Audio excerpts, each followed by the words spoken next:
لازم تعمله لو عاوز تاخد قطتك معاك تصيف او تاخدها الساحل.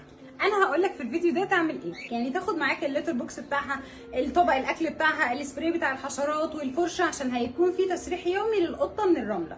دي اول حاجه. هنراجع دفتر تطعيماتها كويس قوي، نتاكد انها واخده كل التطعيمات عشان ما نتفاجئش في السفر ان هي عايزه طعم ونبدا نلف على العيادات هناك ونضيع علينا السفريه. تالت حاجه هنعملها، المفروض ان احنا لو رايحين على البيتش نخلي بالنا يكون معانا ليش عشان نربطها جنبنا وما تبعدش عننا، وناخد تحتها مثلا فرشه او اي حاجه تحفظها بعيد عن الرمله. والاحسن من كل ده ان قبل السفر نحلق لها او نشيل الشعر، عشان برضو لو حصل اي اصابه بالحشرات يكون واضح معانا ونعرف نتعامل مع الامر ده كويس.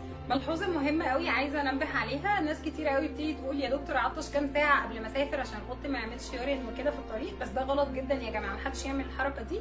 لازم ناكل القط بتاعنا ونشربه كويس جدا قبل ما يسافر، لان مثلا شوف انت 5 ساعات هتبقى مسافر